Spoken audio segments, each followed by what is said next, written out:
ఈ రోజే డౌన్లోడ్ చేయండి. మీ ఫేవరెట్ షోస్ చూడండి. ఏంటి పెద్దరు? కొట్టేస్తా నిన్ను. నాతో మాట్లాడుకో. నీ ఇష్టానికి లెటర్ రాసి వెళ్ళిపోతావా? మేమంతా ఎంత కంగారు పడ్డావో తెలుసా నీకు? సారీ పెద్దరు. సారీ చెప్తే సరిపోదు, నీతో గుంజీలు తీయించాలి. సీరియస్లీ అందరం ఎంత భయపడ్డామో తెలుసా?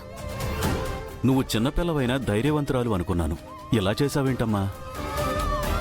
హే baby, I got BP sugar your వల్లే. అమ్మకే కాదు, మా అందరికి కూడా ఫుల్ బ్లడ్ ప్రెషర్ తీసుకొచ్చావు గంగా. వదినా, నీకు స్మాల్ రిక్వెస్ట్. ఇంకెప్పుడు ఇలా లెటర్స్ రాసి ఇలాంటి సాహసాలు చేయకు. అసలు ఎక్కడికి వెళ్ళిపోయావు?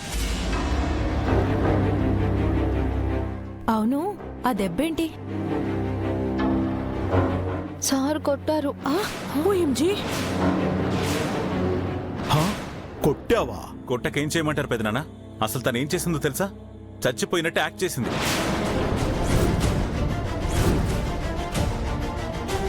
ఆ సిచ్యువేషన్ చూస్తే నాకు గుండాగిపోయినంత పనైంది.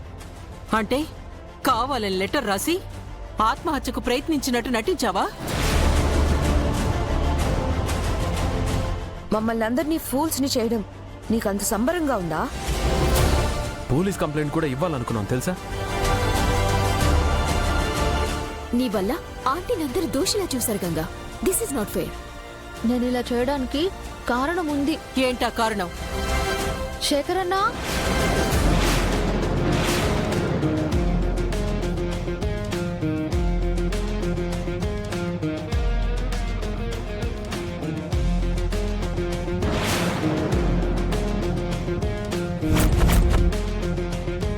నిజాన్ని మీ ఎదుటకు తీసుకురావాలని నేను చావు నాటకం ఆడాను.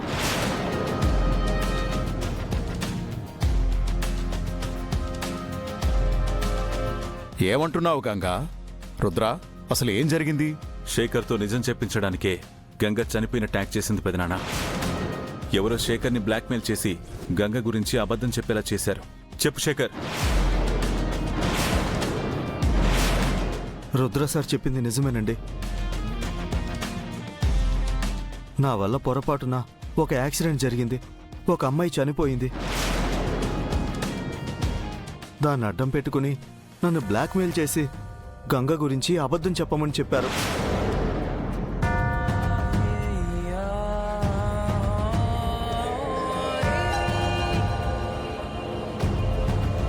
జైలుకు వెళ్ళవలసి వస్తుందేమోనని భయపడి ఇలా చేశాను.